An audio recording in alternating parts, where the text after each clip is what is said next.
Good morning. No, it's good afternoon. I was going to say good morning, Vietnam, but it is afternoon. It is noon Eastern Standard Time. Maybe it's definitely morning if you're from Chicago or anything else. But I'm Dominic D'Angelo of AdFreeShows.com, SEScoops.com, and BrassRingMedia.com. Check it out. But I'm here. Flying solo for the time being. Robert should be here any moment.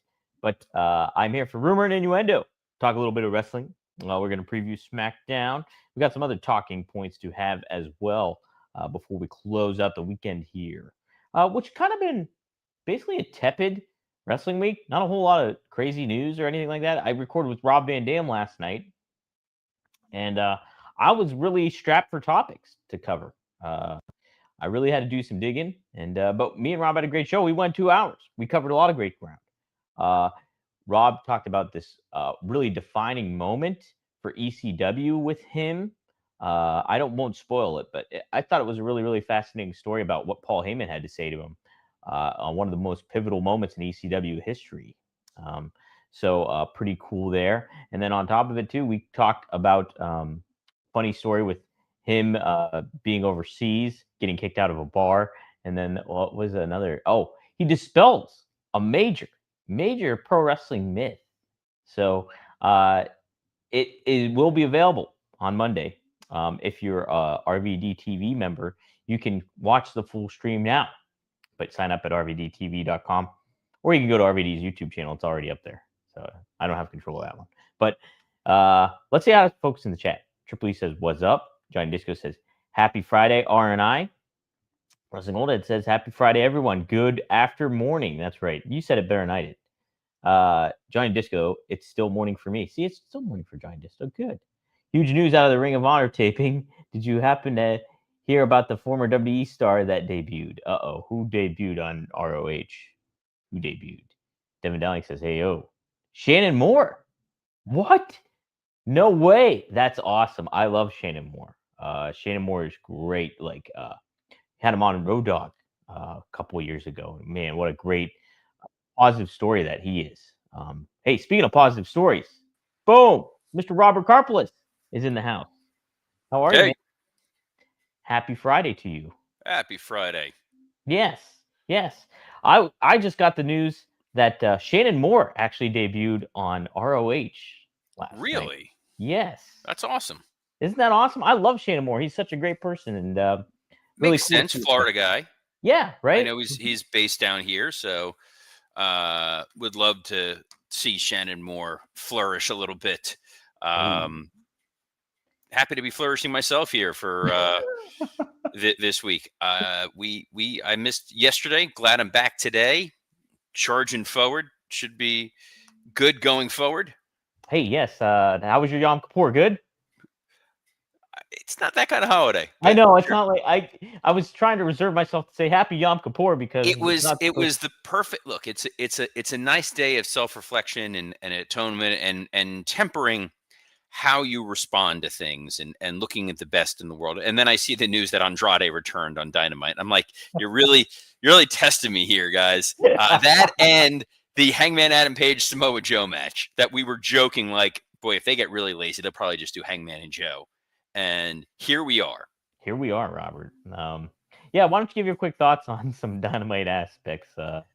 Yeah, Samoa, I like it. I mean, I think they can do some stuff with it and make it intriguing, but at the same time, too, it's just like a fill in the gap kind of thing for the champion. That's what it is. That the biggest issue I have with it, and I'm going to get into this a little further with Scott Chaplin. He and I are recording at 2:00 today on Friday for.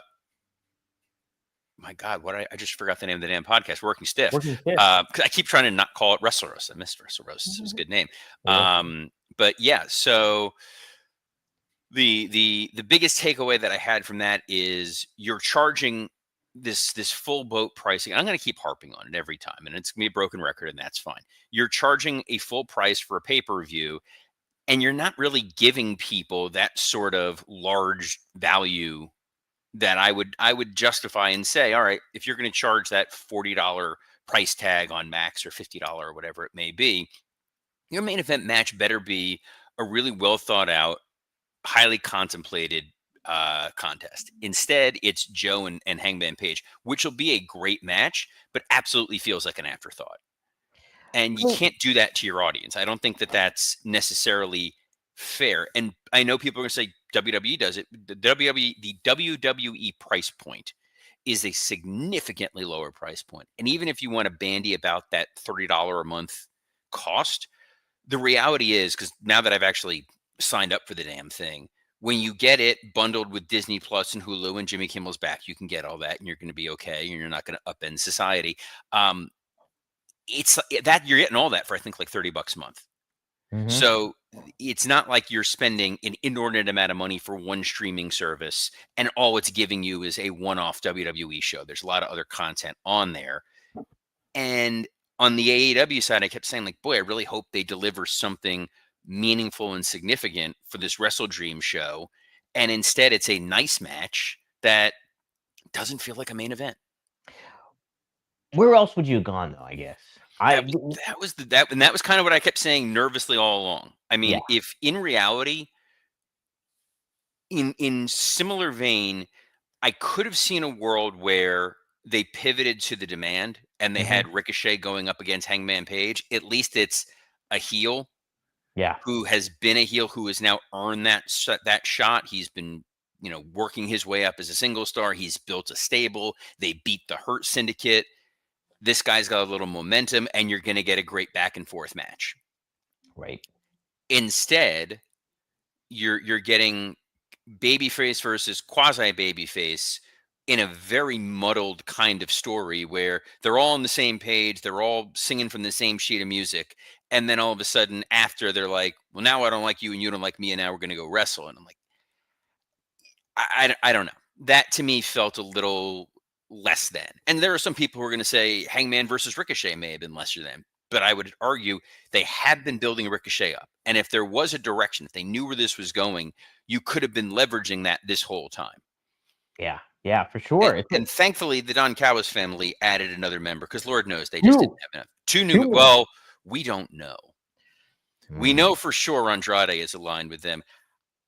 I don't know that that's really hologram. That could be the evil hologram doppelganger from an alternate dimension. I don't know if alternate dimension members count as full-fledged members of the Don Callis family. Robert, did you hear the sound effects that went on after he showed up during Kyle Fletcher's theme? It was like the glitches were going on. It's clearly the Bizarro hologram. Here's to Tony Khan for trying to do storylines. Like it's sure. Also, what's weird is, so the Young Bucks, they had him get the money back and everything's okay, and then they lose the money at the casino, at the beautiful Seminole Hard Rock Hotel and Casino in Hollywood, Florida. And then they're back to being the broke Bucks again. And then it looked like they were almost going to turn them babyface and join up with Kenny. At the one time you need the Young Bucks to be a full-fledged heel monster team, where you have the tag team champions, Brodito, who need challengers. You have Jurassic Express, who are babyfaces who need challengers. And now you're going to tease turning the Young Bucks babyface again. Look, I gave Dynamite a C-, but you're even convinced me to give it a little bit lower. And I enjoyed a lot of the show, but it's, again, you ask a couple of these questions, and I'm sure when I do it with Scott Chaplin, I'm going to get the belly aching of, come on, you don't know what you're talking about. WWE stinks. But it doesn't stink. We got SmackDown tonight from beautiful Cincinnati, Ohio, home of Dean Ambrose. Do you remember that guy? No. Oh, was he the third guy in the Shield? I think so. No, that's Kurt Angle, Robert. That's right. That was Kurt Angle. But it looks like we're going to get Cody Rhodes and Randy Orton versus Braun Breaker and Bronson Reed. Correct, Robert. That's a reunition. Reunition. It's the reunition. Thanks, Briscoe. By the way, bless Mark Briscoe's heart. I'm trying not to bury Dynamite, but bless Mark Briscoe's heart for saying that promo on Dynamite last night to try to make the booking make sense. I know. I beat MJF, so I should have been number one in line to take on Kyle Fletcher. But I know it went to Hologram. And then I know Hologram went down with an injury. So now it's Orange Cassidy. And I'm cool with it. And this is great. Yeah, you tried. He's setting up a heel turn he didn't even know he was a part of. That's exactly it. Yes, Cody Rhodes and Randy Orton forming a reunion, a legacy reunion to go up against the Vision. Robert, would tonight be the night that we see Randy Orton turn heel against Cody Rhodes? I mean, I, I don't know if this is when you necessarily pull that trigger just yet. I think you Mhm. can tease a little bit of it. Okay. Give another sorry, the fine friends at Verizon Wireless were texting me. Oh, aren't they Uh lovely? Notify me they've processed my payment. Thrilling. Wonderful. Um we know that there's the Crown Jewel PLE event coming up where it's Seth Rollins versus Cody. Mhm. So you don't necessarily need to turn Orton just yet.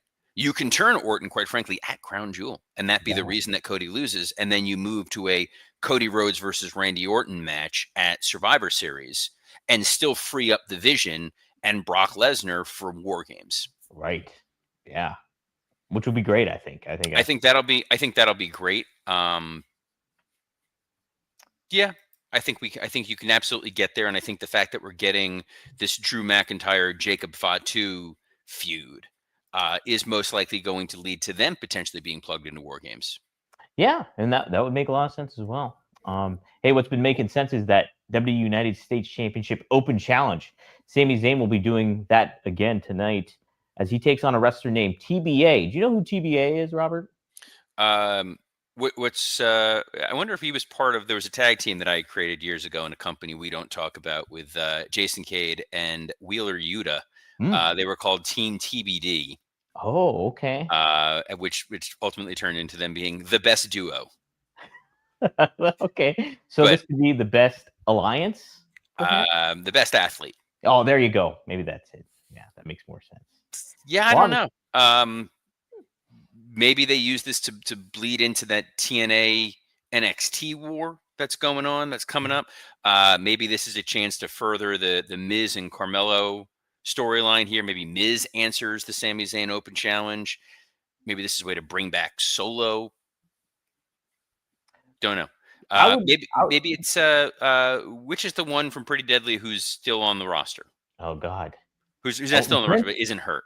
Elton Prince, is that the one? The guy who's doing the anti-toxic masculinity thing. I'm not sure which one that is. Actually, I forgot about Pretty Deadly. That's sad. Well, they've Sad. been because one of them's been hurt and the other one's been doing the sitting around gimmick. It's Um, sitting. oh, actually, never mind. It just says I realized your note said Damian Priest in action, Mhm. so it could be Priest taking on the Pretty Deadly guy. Dre Owens hypothesizing that Ooh. Obafemi may be getting the U.S. title shot. Oh, could we see Oba? I know there are people who are thinking that. I Yeah. would be hesitant to do that simply because introducing him in that role without a clear direction Mhm. is tricky. You put him on because you put him on SmackDown. Is he a heel? Is he a babyface? If he's a heel, then why do we have Solo and the My Family Tree guys floating around there? If Right. he's a babyface, why do I have Jacob Fatu floating around there? He's hewing too close to either one of them. I really think Obafemi's value is more on Raw and potentially being the guy to go after Dominic Mysterio.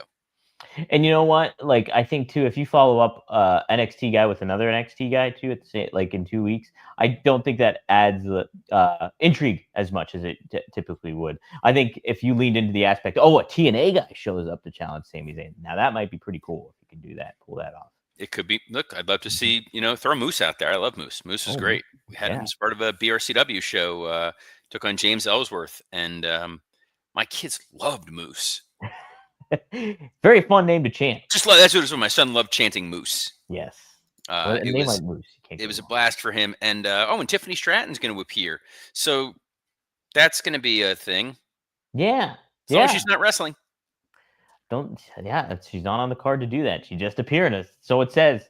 Well, it'll be an interesting SmackDown to close out this Friday. I was saying before you got on, Robert, it's been a pretty slow wrestling week when news comes around. But nothing's really been popping. So That's that's kind of good in wrestling sometimes. We Mhm. get into these situations where there's too many stories coming and none of them are particularly great. I find it funny. I've been dealing with the text thread for my working stiff friends. We've been talking a lot about that Saudi comedy show Yes. and the backlash that people are getting, and then people try to like noodle me about like, well, look at what happened with like the WWE, and I'm like, yeah, those are different levels Different. of how we view them. Nobody thinks there's ethics in wrestling. Nobody thinks any of those people are particularly ethical or laudable or heroic in any form or fashion. A lot of those comedians are held to a different, somewhat higher standard. And then you see this, and it's like, yeah. But I think we're going to continue to see that. I think they're doing that Tom Brady flag football thing there, and they bought EA Sports, so I think they now own the ghost of John Madden. My God. I don't know what a halal turducken would look like, but we're going to find out. Robert, would you take a Saudi powered Madden that's a lot better than what they've been over the past few years if it's under Saudi rule, under Saudi watch? Would you take a better Madden game? I found myself in the trap of getting the NFL. I got Madden football last year because I got when they brought back the college football game, and it was like a bundle. I was like, all right, I'll make that work. I think I played it like twice. And then I was like, I'm a grown ass man. I don't know if that's a waste of money. And speaking of a waste of money, looks like there's a story about our good friend Rusev. Yes, man, what a segue.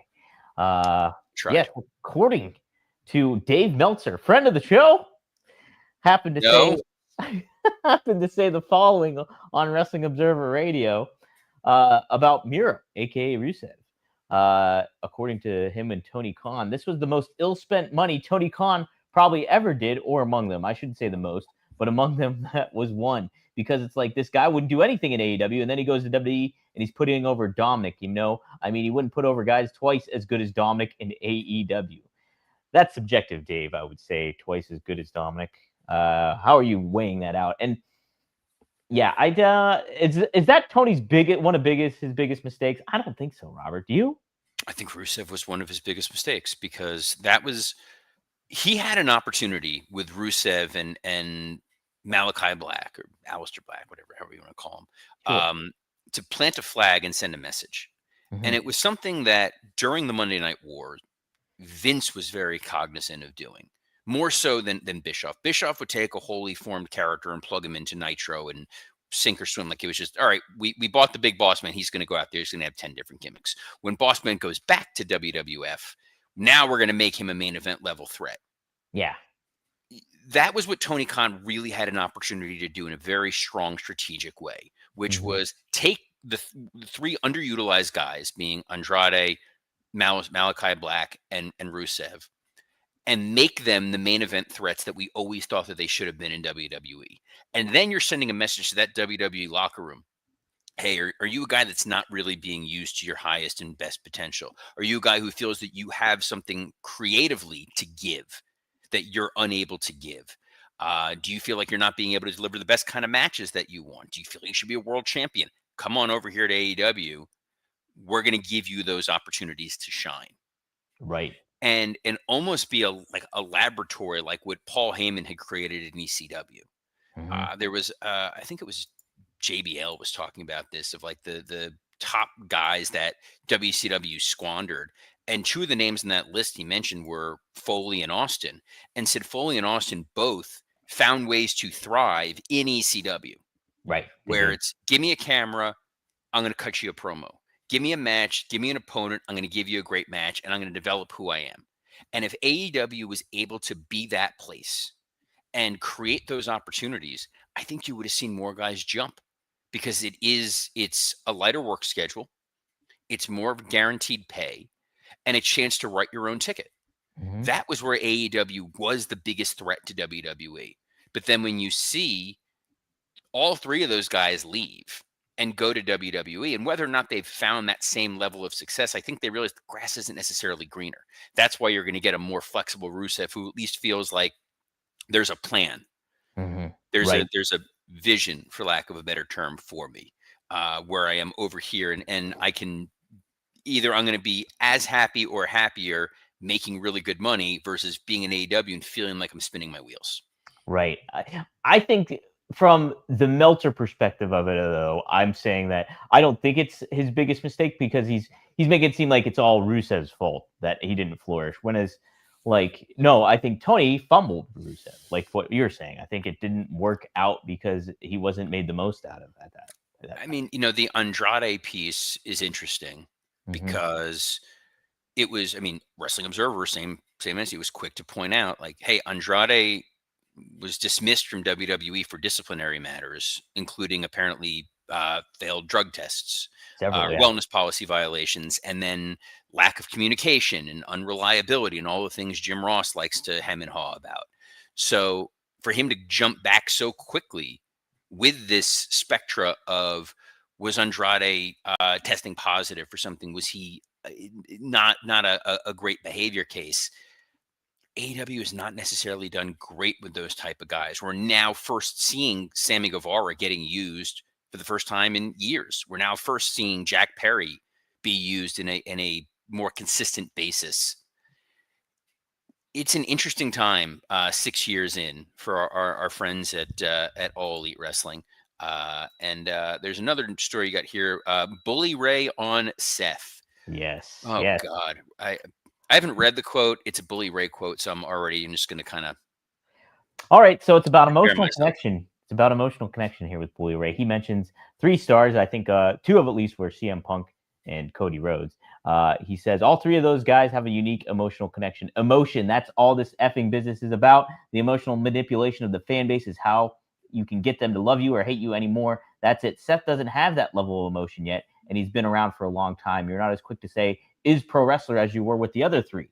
This is as microscopic nuance as the emotional connection to Seth where you see the get ups every week. It's almost like he's trying so hard. Forget about how I feel about the suit. Cody wears a suit.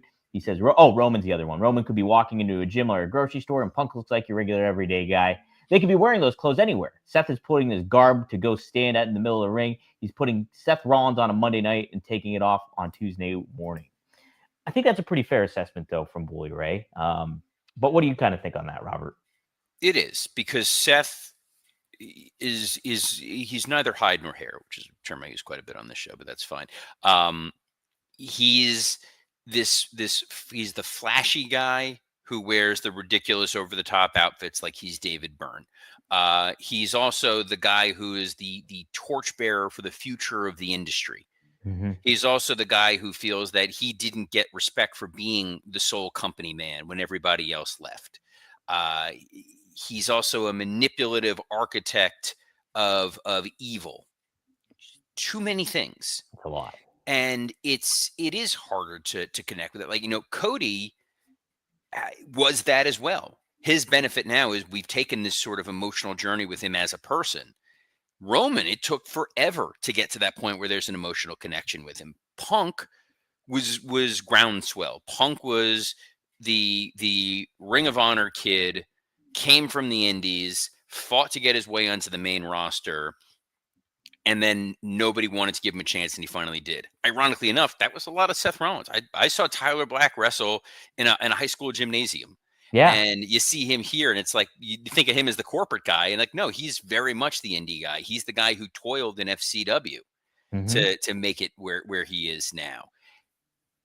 But he's playing a character, and there are certain wrestlers who, yeah, they're playing a character, and that's okay.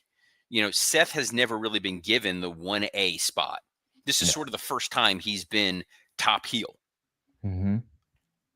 And it's been kind of a mixed bag. And I think part of that mixed bag is because the opponent has been a little bit of a challenge for him, and finding that singular narrative. We've talked about some of the hiccups of the Vision of late, but I think that they'll find a way to kind of right the ship a little bit, and we'll see where Seth goes coming out of Crown Jewel. It feels like we're going to get to War Games. It'll be another round of CM Punk stuff. It'll be a big spotlight moment, chance for Seth after Crown Jewel takes place. How they come out of all that, and this will be his sink or swim kind of moment, I think, in a lot of ways. How this gimmick angle, whatever you want to call it, how they're positioning him will turn out. I think it's going to be really key here. I think the challenge is there's not a dream opponent that we desperately want to see him face. That's it too. Mm-hmm. He's been around for a while. He's wrestled almost everybody. There's not like a man. I would love to see Seth Rollins versus blank. Yeah, there isn't. There isn't right now. Which is a little tough. What's not a little tough is that it's almost the weekend, and I will be in beautiful Gainesville, Florida, cheering on my Florida Gators against the Texas Longhorns. So that'll be a blast. You're going to be there. I will be. Oh, it is my pilgrimage of the year to beautiful Gainesville, Florida. I'm very, very excited. But I will be back, as will Mr. Dominic D'Angelo, on Monday. You can catch us on a plethora of platforms, including the WW_Creative_ISH X account, the @SE_Scoops X account, the @Dominic D'Angelo X account, and on YouTube on Rumor and Innuendo and ad-free shows. So on behalf of the man with the best clipped-on microphone in all of wrestling podcasting, Mr. Dominic D'Angelo, I'm Robert Karpolis. Best of luck in your future endeavors. The man on the beat, on the streets.